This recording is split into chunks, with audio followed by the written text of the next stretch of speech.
Hey friends, and welcome to this week's episode of the U-Turn Podcast. This is your host, Ashley Stahl. I'm a counterterrorism professional turned career coach, speaker, and Forbes blogger, and I created the U-Turn Podcast because, let's face it, every now and again we realize that we're living life on autopilot and it's time to wake up and make that U-turn in your life. So prepare to go deep with some of the most transformational people I know, here to help you grow and upgrade your mindset, whether it's in work or love.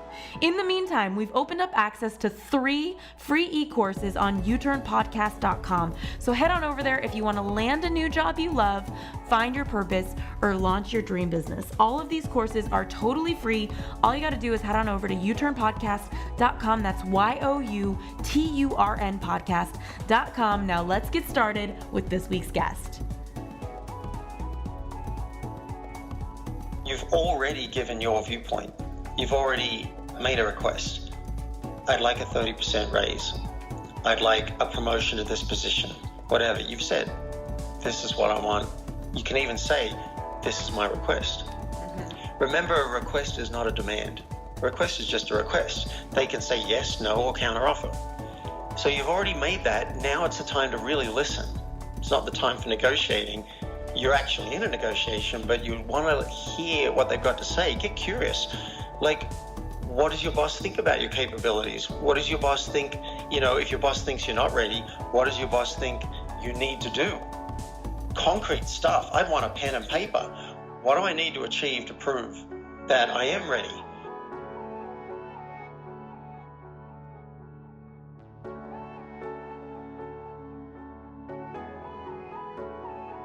Hey U-Turners, it's Ash here, and we are in the work category, which is my main category, given that I've been doing this career stuff for a decade now. I just realized this morning. I'm so excited to share David Wood with you today. He's a leading coach. He's a trainer. He's been coaching individuals for a really long time on how to have tough conversations, and now he's at it in the workplace, which is so exciting. So of course, I want him to share his 4 steps with you on how you can start having more successful challenging conversations. David, thank you so much for making this time. You're welcome. I'm excited to be here. I like your energy, Ashley. Thank you. I just really love this show, and I feel like topics like what you're about to dive into, it's like I even want myself to stop talking because I'm like, wow, you're just going to shine. What got you so interested in this concept of tough conversations? Because I know that so many people have them, some successfully, some not so much. Why the interest? Yeah, and I also think most of us don't even realize the tough conversations that are waiting to happen because the mind wants to sweep them under the carpet. But what got me into it is I was successful by most people's measure. I was on Park Avenue at the age of 24, consulting to Fortune 100 companies like Sony Music and Exxon and Ford. And a lot of people would say I had it made.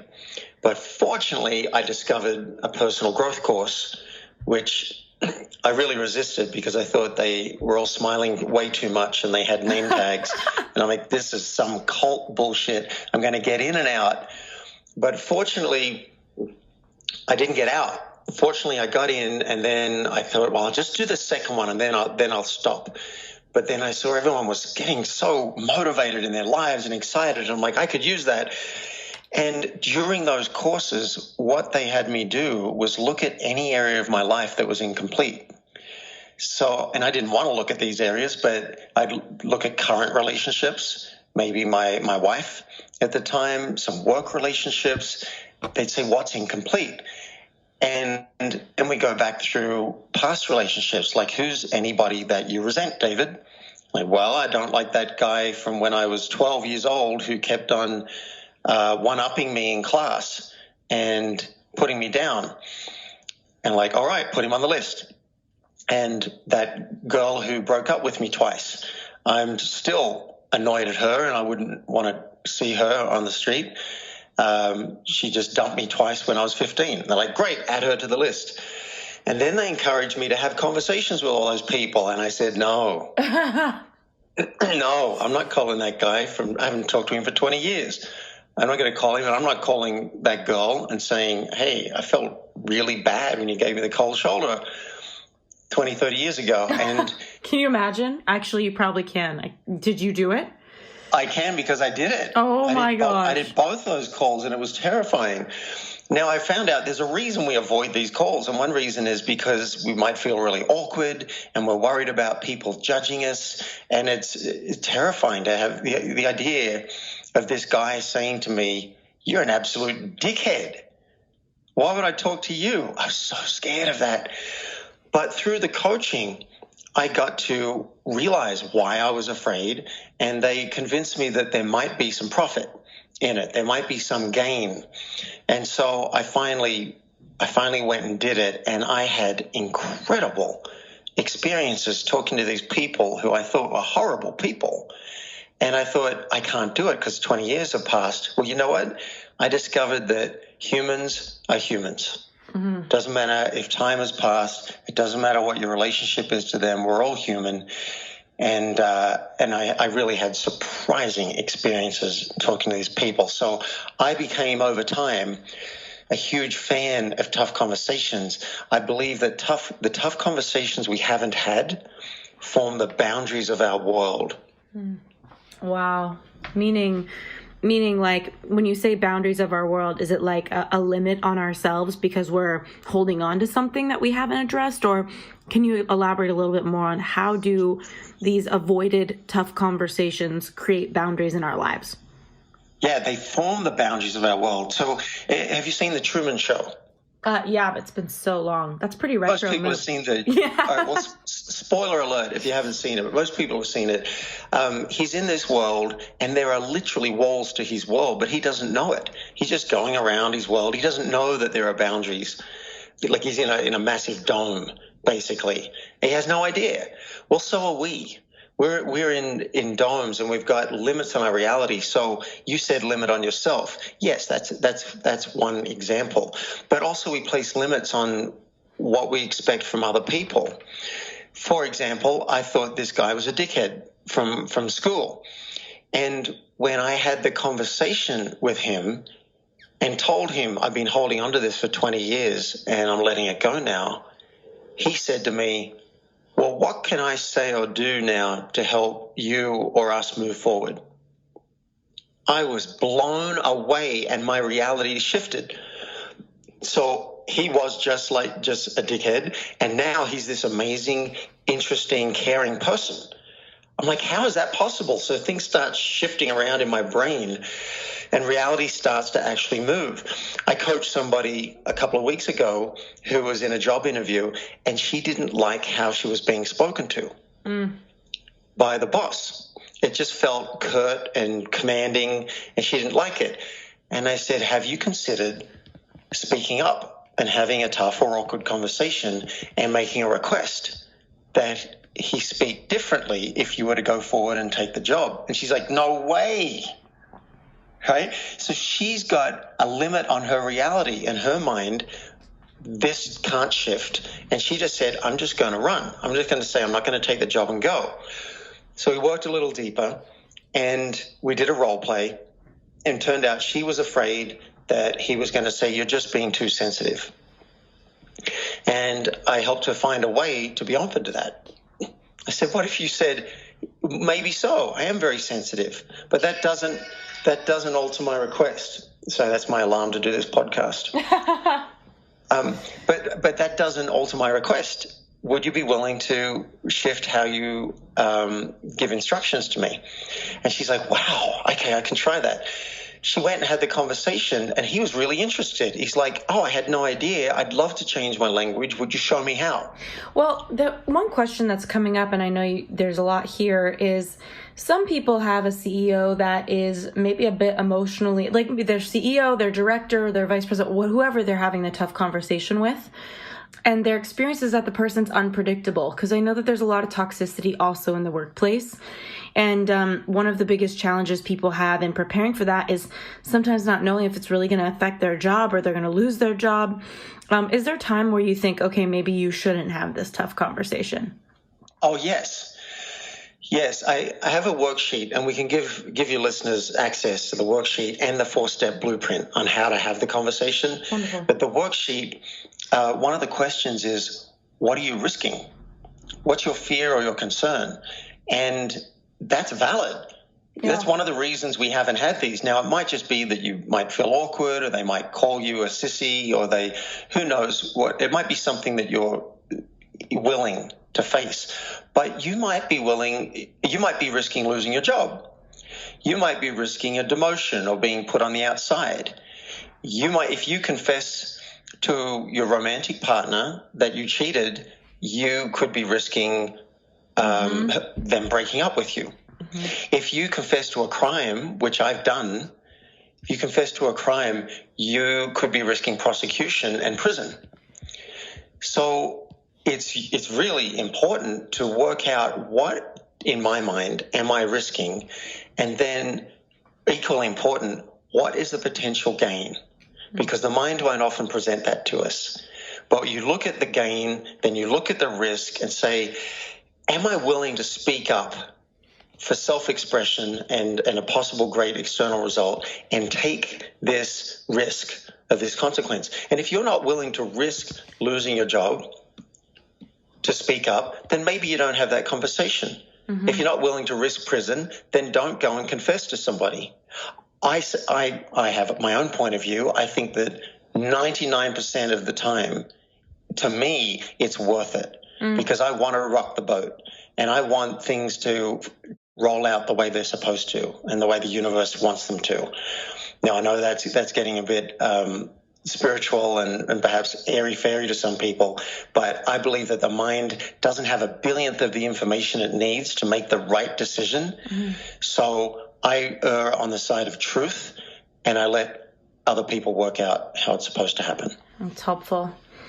It's a level of trust with the world and with yourself to be able to stand in that kind of risk. And I know that's not for everybody. I'm a lot more like you. I resonate with that because I think the heaviness of carrying something usually to me is heavier than the punishment, for lack of a better term, or the risk. That's beautifully said. Yeah. I totally agree.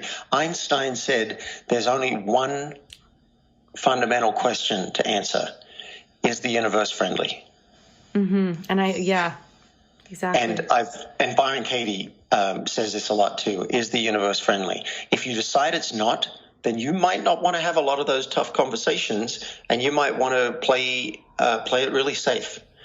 But if you do believe that the universe is friendly, then you can start to let go a lot. You can start to talk to your boss more, to your partner more, to your kids more, and you can start to express yourself, because that's my secret mission. I actually want us all self-expressed, and I want us all loving ourselves more. And tough conversations are a great doorway to both of those things. Love this. Okay. And, it's interesting because we hear a lot about, oh my gosh, David, my boyfriend's downstairs, and he heard you say the universe is friendly. And he just texted my computer, the universe is friendly to me. I honestly was just kind of tuning into how so many people run their lives on avoiding, and kind of this idea that you were talking about with boundaries, which I thought boundaries was an interesting word you used, because to me it sounded more like barriers. Like when I think of boundaries, I think of a healthy no versus barriers are like a wall, Yeah. Well, that's good. Barriers might be a better word. They form the barriers to our world. Yeah. But it's the edges of our world. If we want our world to be more expanded, find a tough conversation, go through the worksheet, follow the 4 steps, and take a risk. Your world will literally change. Your inner world, how you feel about yourself, and then you get a deeper connection. Usually, if you do the conversation artfully, you get a deeper connection with the other person.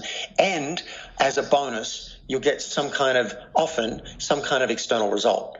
The person might say yes, they might change their behavior. You like this woman I coached with, a potential boss, changed his behavior, she got the job. And you got so much experience with people, whether you're coaching individuals, whether you're going into corporations, that they can follow steps, but there's so much fear as they're going in. And is there anything around their mindset that you can offer to shift the way that they're relating to it?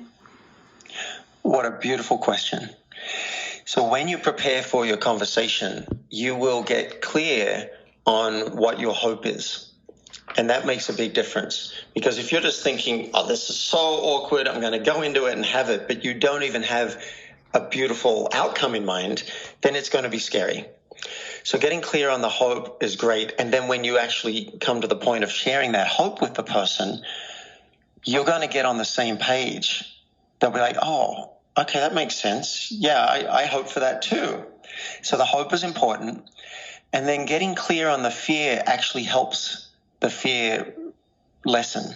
Because when you can name it, like, oh, I'm afraid you're going to reject me, or you're not going to put me on this project, or I'm afraid you're going to fire me if I say this. It actually helps me to get clear on that and to name it. I'm now less afraid of it because I can name what it is. Okay. And then when I share that fear, when we actually get to the steps of having the conversation, one of the steps is sharing the fear, and that helps too. Like, I'm kind of preempting it. I'm worried you might get angry in having this conversation. I'm worried you might get defensive. I'm worried you might not let me get it all out. And I find that helps too. Just in, like when I called this guy from school, and first thing I said is, I'm really worried about having this conversation because I'm worried you're going to think I'm a dickhead. That gave me access to having the conversation because that was the truth. And he said, oh, wow, all right, well, what do you got? Go for it. He got curious. So those are some things I would suggest. Oh, another thing to reduce the fear is in following the 4 steps, one of the steps is to get curious and get their world and find out what their opinion is. They might have a better idea than you do. And so when we start to think like that, we're starting to get in partnership with them, and we're getting away from the idea of I'm separate, I've got to control this, I've got to get all this right. It's like, no, I'm going to go in with vulnerability and share my issue, maybe make a request, and then we'll work it out together. That is way less scary than being a control freak. And is that one of the steps of having a tough conversation, or a thought that just kind of can exist before they walk in? It's one of the steps. Okay. It's one of the steps. So you prepare for it, and then you go in and you do 4 steps. And you can even have these written down and say, look, I wanted to make sure I don't miss anything. I actually wrote down some stuff so I can just kind of stay on track. Beautiful. Do you think that would appear like anxious to somebody? Like, let's say in the workplace, you're going to a manager and you're like, okay, you scheduled the conversation. You walk in and you have your notes and you look over and say, hey, I just have some notes for this. Or do you think that there's a way to appear almost like prepared through having that? I would say notice if you're trying to present a certain image. Like if you're anxious about it, one way is you can try and pretend that you're not. But I would say if you're anxious about it, how about letting them know? This feels important to me and I feel a bit anxious about it. And I wasn't sure I'd remember everything, so I wrote it down. This is vulnerability, which I think I'm much more a fan of vulnerability than rather pretending and going in and trying to have a tough conversation and pretending you've got it all together.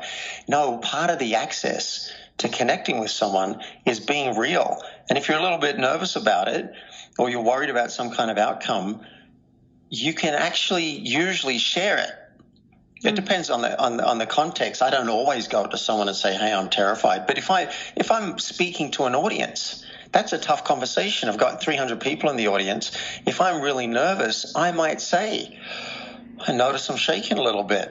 You guys are scary. I might make a joke of it, but I'll just acknowledge that that's there and then move on. And then they get it. They're like, yeah, I'd be like, who else would be scared if you were standing up here in front of 300 people? Okay, great. Yeah. I feel more related. Yeah, definitely. And the first step you have for it is to enroll them. And I'm so curious, does this have to do with the enrollment, or is that something that comes later? What does enrolling mean for you? Yeah, the first step's enrollment. So this is where you get someone on board with even just having the conversation. You're getting their permission, but it goes a little further. Enrollment's something I got from Landmark Education, which is a word where it's like, I want you to be a yes to this conversation. not just getting their permission, but they actually want to have it. And there are two ways that you enroll them. One is you ask permission, and you might do it with something as simple as, hey, do you have 5 minutes for a potentially awkward yet possibly interesting conversation? That's a simple way. And to ask permission. Go ahead. Oh, do you have a thought about like conversations like wanting to ask for a raise? I know that one of the biggest mistakes I've kind of seen people make for me is they'll kind of catch somebody in the hallway and say, hey, do you have 10 minutes? When it's like, if you're asking for a raise or something like that, there's a level of gravity that the appointment holds when you ask via email to put it on their calendar or something like that. Like, is there anything to how you ask for the meeting that sets the tone for it? Like, I know that sometimes when you're walking past somebody, there's like a casual tone versus, emailing and saying, hey, I have some things I want to set aside some time to talk to you about. What time is good for you, kind of a thing. Yeah. If this is an potentially awkward conversation and you're going to need 10 to 20 to 30 minutes, I wouldn't do it at the water cooler. I might ask permission. I might try and enroll them at the water cooler and say, hey, do you have 15 minutes later today for a conversation? It's potentially awkward, yet possibly interesting, right? You can kind of pique their curiosity and let them know, this could be a chargy topic. And so you don't have to have the conversation right then. You want to find a time that's going to work for them, and standing by the water cooler is not a good place because you're going to get interrupted. So I wouldn't want to talk about a pay rise or, some sexual harassment issue standing in the corridor. Mm-hmm. So asking permission is one way to enroll someone, but also this is where you might also share your hope or intention. So do you have 15 minutes for a potentially awkward yet possibly interesting conversation later today? My hope is that our team's going to function better as a result of this conversation. That's a wonderful way to invite somebody. Or my hope is I'll get something off my chest and just feel like I can really concentrate and enjoy my job better, or whatever it is. You might share your hope if they don't look like they're an absolute yes to the call or to the meeting. This is a way of enrolling them. Here's my intention, and this is why I think it could be good for me, us, or the team, or whoever it is. I love that. I've actually never heard a term like a phrase like that with so much intention. It's so powerful to let the person know, because to me it would be really off-putting. I think if you said, do you have time for a potentially awkward conversation, I can imagine somebody's nervous system being like, no, I don't want to have that. So for you to say, my hope is that there's this wonderful rainbow at the end of this path that we're on together, is wonderful. Exactly. So, that's great. A real leadership move. Yeah. And then so enrolling somebody, just asking for their time and really being mindful about how you ask for their time, depending on the gravity of the issue. And then you talked about sharing a fear or concern a little bit earlier, just this idea of saying, I'm worried you're going to think I look like a dickhead, or I'm worried that, and obviously that's, for some conversations, I'm sure at work, dickhead won't work as well, but still, I'm worried that I'm going to, can you give some examples of ways that people could share their fear at work? Because I think that some people have more intimidating people they work with, and it's not welcome for them to say, like, I'm scared of you. Do you know what I mean? Exactly. And it's not always appropriate. So I call this an optional step. Step 2 being share a fear or concern. With a client, for example, I felt it was time to raise client fees. And I had this hesitation. And I'm like, why am I hesitating? Why am I nervous about this conversation? And I realized, one is I realized I probably wasn't going to enjoy hearing a no. So that was seemed awkward to me. And the other thing I was concerned about is that he might say, it's been really great for this year, but I think I'm just ready to stop. And I'd lose him as a client. And I love coaching this guy. Now, I decided not to share all of that. I just named it for myself. And then I was empowered in going and have the conversation. But let's say your boss is got a strategy for the company, and you're thinking this is not the right strategy. I want to speak up and go against the grain. You might say something like, "You do the enrollment. My hope is that we'll be aligned as a team going forward, and My fear or concern is that you might not want to hear a dissenting voice, and I might be very unpopular around here if I speak up. Great. Might be something about that. Or, if you're really set on this and I'm going against the grain, that you might fire me. Now, that's bold to share that. But if that's the truth, how wonderful. I've got one client told his boss that he doesn't feel solid in his job. He doesn't feel really safe. He's got this idea that the boss might be going to promote someone else into his position. Turned out it wasn't true.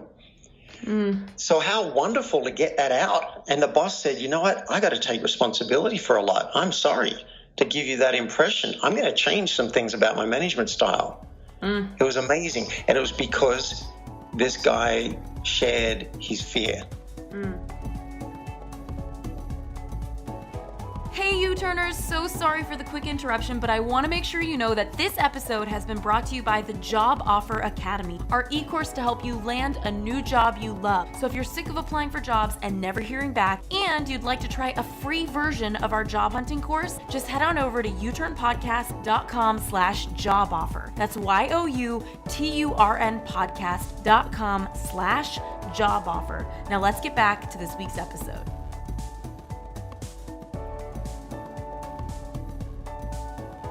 Now, did you have an example of a fear that someone might not share or might not be appropriate to share? I think of the person who's at work right now and their boss is just very intimidating and it's a necessary conversation to ask for a raise. And they don't have the chemistry with that person. And, because I think that's the case a lot of the time.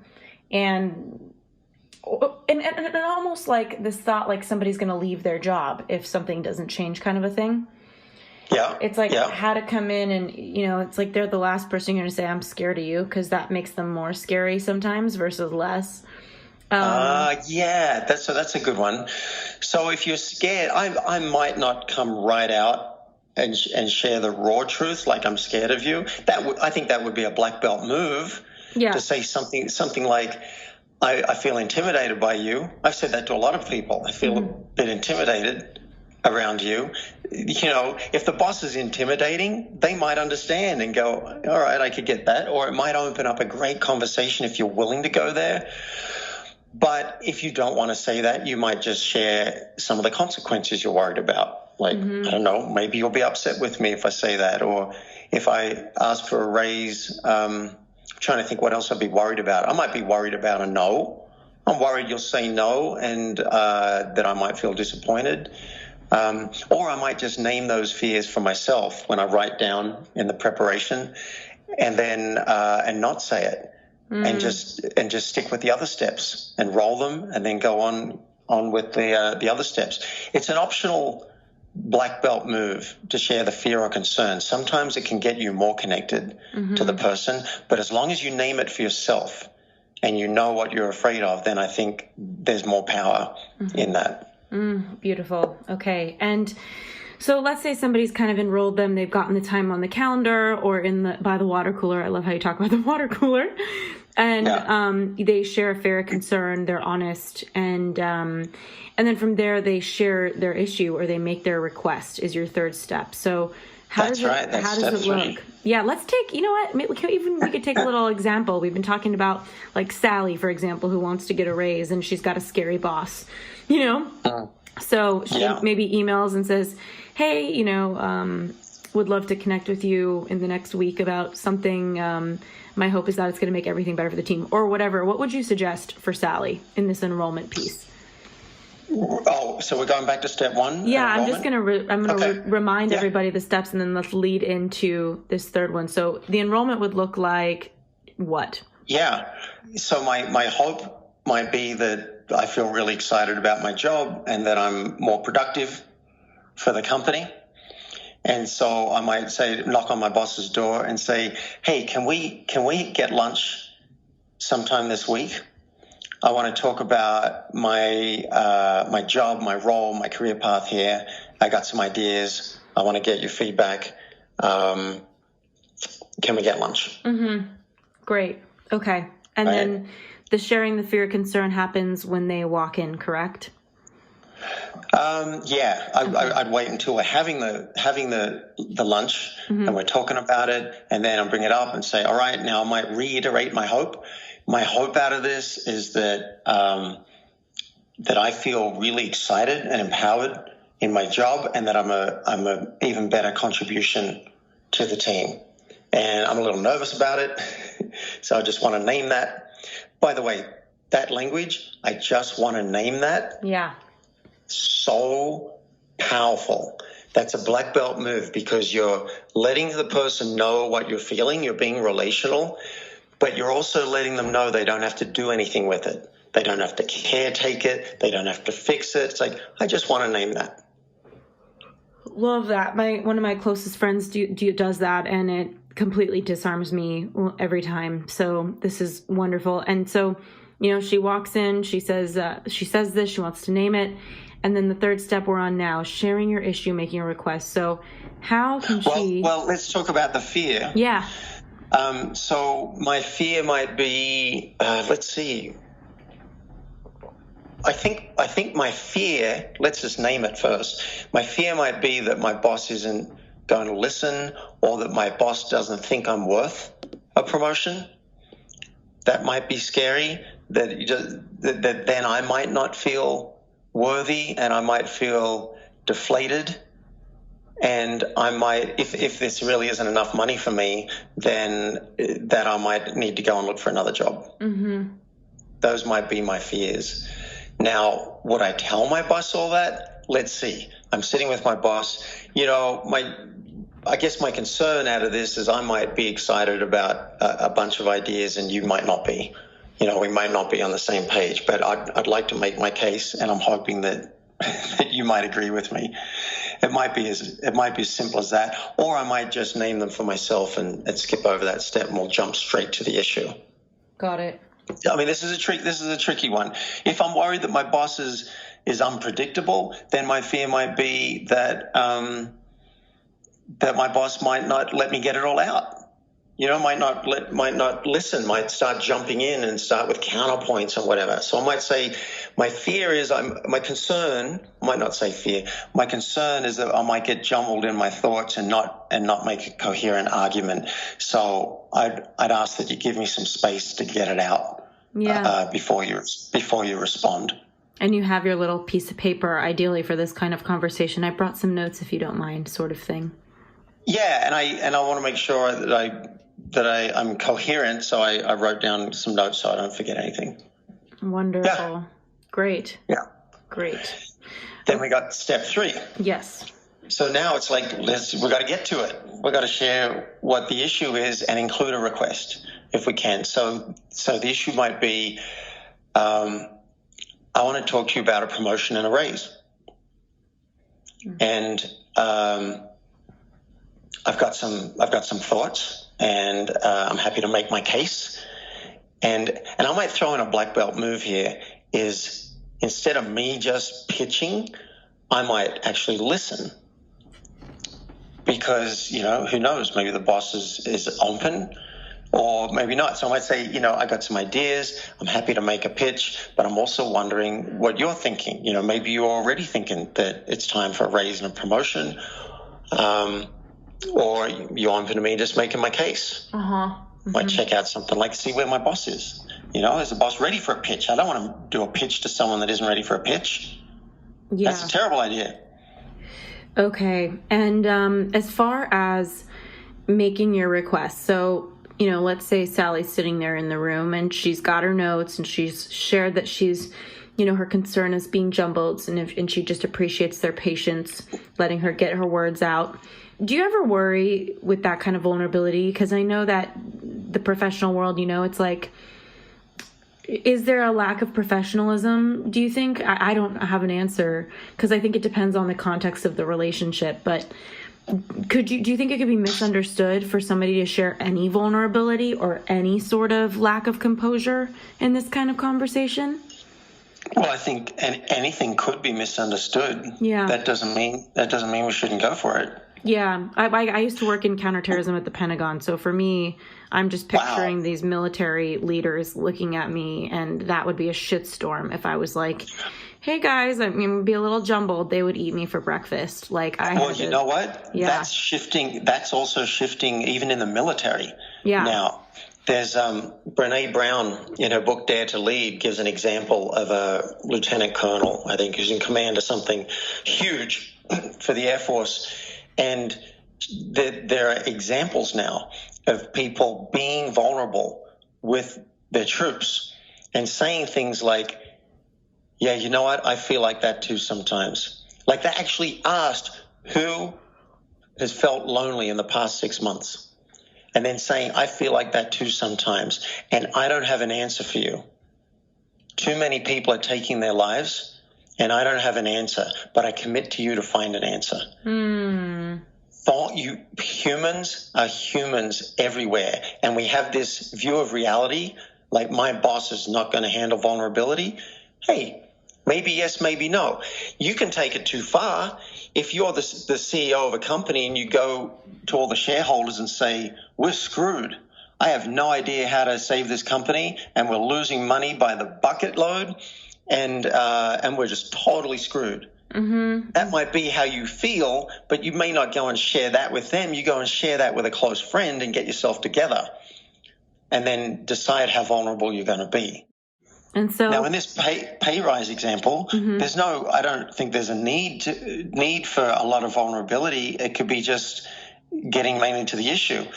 Hey, I feel like I've been contributing really well. I landed these last 2 clients.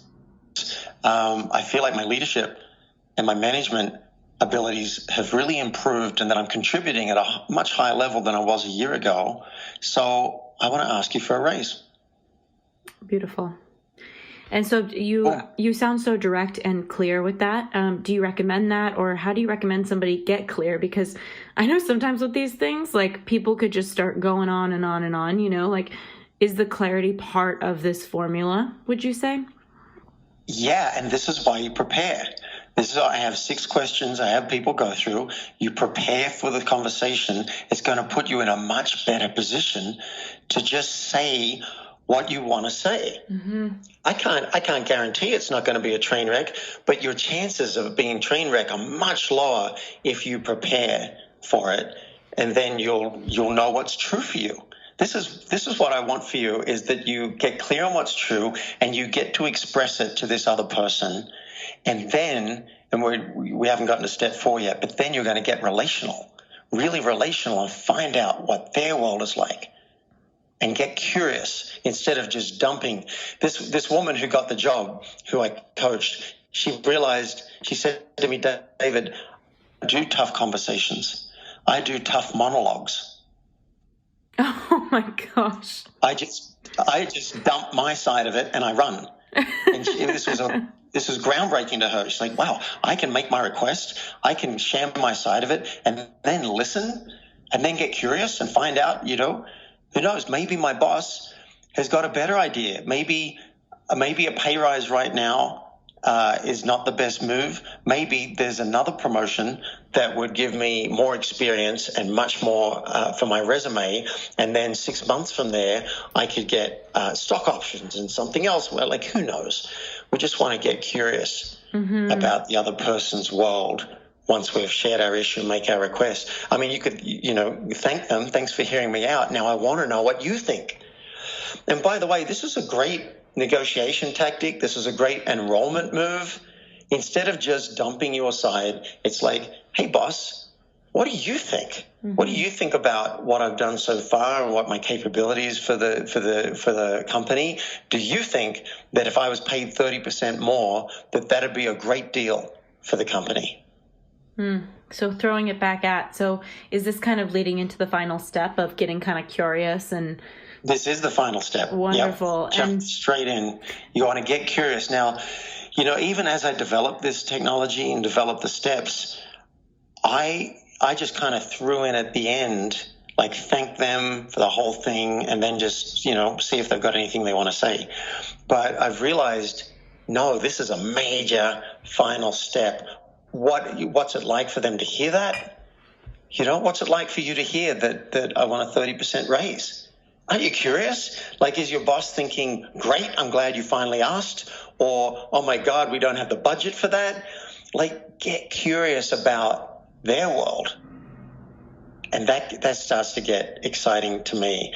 And we're not just coming from the tough monologue position. This is actually now a tough conversation, and you're getting relational with your boss. Whether or not you get the raise that you wanted, you're being relational with another human. And I believe 9 times out of 10, it's going to help your connection. Mm-hmm. Beautiful. Okay. This has been really helpful. And when you come down to, getting curious, saying like, how does this land for you, or what's on your mind with this, or what do you think of this? You kind of also offer negotiation. Is this a place where you can let the other person speak and then weigh in and have a negotiation on the spot? Like, how do you navigate this art of negotiating after you've put all of this out there and gotten curious? Well, what comes up for me when I hear that is err on the side of listening. Yeah, great. Versus negotiating. You've already given your viewpoint. You've already made a request. I'd like a 30% raise. I'd like a promotion to this position. Whatever. You've said, this is what I want. You can even say, this is my request. Mm-hmm. Remember, a request is not a demand. A request is just a request. They can say yes, no, or counteroffer. So you've already made that. Now it's the time to really listen. It's not the time for negotiating. You're actually in a negotiation, but you want to hear what they've got to say. Get curious. Like, what does your boss think about your capabilities? What does your boss think, if your boss thinks you're not ready, what does your boss think you need to do? Concrete stuff. I'd want a pen and paper. What do I need to achieve to prove that I am ready? If you don't have the authority for it, who does have the authority? Like, I'd like to really understand what my boss is thinking. Now, if my boss just says, I'm so glad you spoke up, it's about time, I've been waiting for it, 30% might be a bit much, but I'll talk to HR and see what we can do. Great, you're done. Yeah, beautiful. You're great. It's done. See what you can do. And I'm doing a role play with myself here, but if someone just said, I don't know if we can do 30%, but I'll see what we can do. Say, and I'd like to know what would I need to do to be worth 30%. I'd like to have that conversation. Mm-hmm.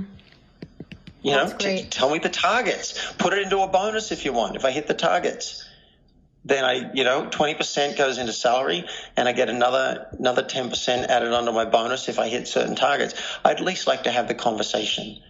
Now, I just realized when I just said that, I'd at least like to have the conversation. I'm demonstrating one of the important points is I'm letting go of attachment. I'm not attached to the result. I'm committed, and you can hear I'm going for it. And I'm not going to just slink away, but I at least want to have the conversation. Maybe I don't get the result, and that's okay too, but I'm going for it. Beautiful. That might be a conversation for another podcast about commitment versus attachment and control. I have to have it versus I have to have my say. This is so wonderful. Well, this has been enlightening. I'm sure a lot of people took notes, and I just want to remind them, you mentioned your worksheet earlier. Where can they find this? Is there a link or on your website? Talk to us. Yeah, great. You guys can download it for free. There's the worksheet and the 4-step blueprint on how to have that tough conversation. Go to playforreal.life. Perfect. It's spelled FOR, playforreal.life, and you can download it right there. Wonderful. And then is there any other place that everybody can find you, follow you on social media, stuff like that? Thank you. Well, at the same website, at playforreal.life, you can subscribe to my podcast, Tough Conversations with David Wood. Love to have you join me as well as Ashley. And if you're involved in the workplace and you'd like your culture transformed and you'd like more people having tough conversations, then check out my just-in-time Tough Conversations coaching for teams and companies. I'm on a mission to transform cultures everywhere and have us doing more talking and less resenting. Oh, wonderful. Thank you so much again for being on the show. This has been really enlightening. My pleasure, Ashley. Glad to cyber meet you.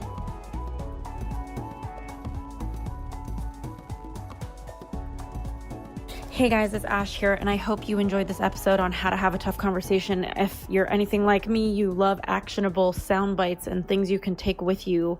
And I know that David really gave a lot of that, and I love that he did that for you. So really excited for you to use some of this. I loved his tip about naming when you're uncomfortable. And I think just using that with tact and being aware, sometimes some environments don't call for that kind of honesty, but also just to tune in and ask yourself, is this going to help my conversation, to name a fear I have or to name a discomfort I have? I was actually reading some research from Harvard Business Review about difficult conversations, and nearly 66% of respondents told Harvard Business Review that they're likely to go out of their way with a tough conversation to make the other person feel comfortable. And according to the research, this is actually indicative of having a more successful resolution. So the invitation there, I think, is to scan your body before you're having a tough conversation and check into where you might be feeling combative, because I get really heated, for example, as an artist, about things that I've created in the world and tough conversations relating to those. For example, my book. My publisher didn't like the title U-Turn. I loved it. I felt super like David and Goliath, like the small little business owner that is an artist up against big business and people in suits who want to change her vision. And it was so challenging to go to these conversations with collaborative energy. And I think that it's powerful to have boundaries. But I also think going in with an intention, really getting clear of what do you really want out of the conversation and how can you remove any sort of stickiness and disconnect from your energy so that you could go in with collaborative energy, because people who are combative will meet you with combative energy. It's just the way it goes. If you're feeling combative, people are going to respond with that. It's just law of attraction basics. And I was reading the research that 58% of respondents feel that negotiating a raise is the most stressful conversation, the most uncomfortable conversation they can have. I think David gave great information on that. And 66% of female respondents were said to be more uncomfortable, meaning that, surprise, surprise, women are more uncomfortable talking about money than men are still. And I think that one thing you could do for this mission of women's empowerment is to be outside of that statistic, to really fight that, join me in fighting that statistic and being more fearless in going into work, setting your intention, doing a scan of your energy, and feeling really positive before you walk in, and get ready to use these tools that David offered you to have that conversation. And I think that it's also really important to tune into your relationship with your supervisor. Most people, by the way, a majority, 85%, said that they are likely to prepare for a tough conversation. So I think it's so important that you really determine what you want to get out of the conversation. Do your homework on your worth. You are worth more than a number, but if you're negotiating for a raise, start to pay attention for what is the market paying for the level of responsibility you're doing. Start to notice what fears are coming up for you so that you don't let those run the show when you're having a conversation.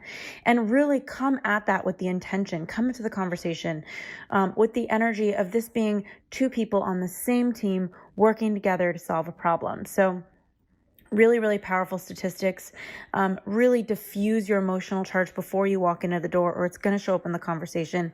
Cannot wait to hear what you do with these tough conversations. And I just want to let you know that if you decide you're going to do it, I admire you. I honor you. And I think that it is just so profound when you have that moment in the workforce, especially where you say, I am avoiding a tough conversation, and instead of avoiding it, I'm going to start having it. And just so you know, some things about the workforce, 72% of people keep quiet when other people are not pulling their weight at work. So 72% are so afraid of having that tough conversation that they're willing to pick up other people's slack. And usually that means going home later, being with your loved ones later, because you're picking up other people's slack because you don't want to have a tough conversation. 55% of people keep quiet when there's confusion about decision rights. So maybe you don't know if you're supposed to weigh in on something, and you're in that 55% of people who just keep quiet. 57% of people keep quiet when others resist change. They don't step up and say, hey, this is the new change now, we need to do this. There's just so many statistics. 68% of people who keep quiet when others disrespect someone. It is time for us to have those tough tough conversations, to set boundaries.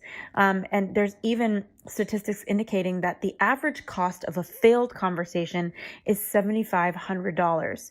So how can you avoid paying the cost of silence?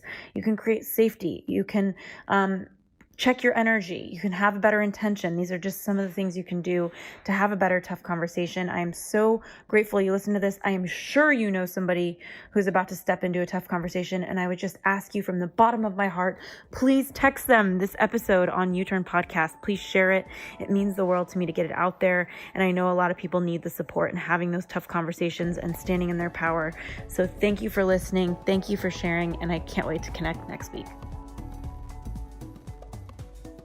Thanks again for tuning into this week's episode of the U-Turn Podcast. We keep really detailed show notes at uturnpodcast.com. So if our guest mentioned a book or a resource that you're interested in, you'll be able to find that there. In the meantime, if you were inspired by this episode, if it made an impact in your life, we would be so grateful if you subscribed and posted a review for us on iTunes. Rumor has it on the street, the more reviews we get, the more subscribes we get, the more we can grow and get our impact out there in the world. In the meantime, I'd love to hear from you at Ashley Stahl on Instagram. I'm so grateful for connecting, and I look forward to next week's episode.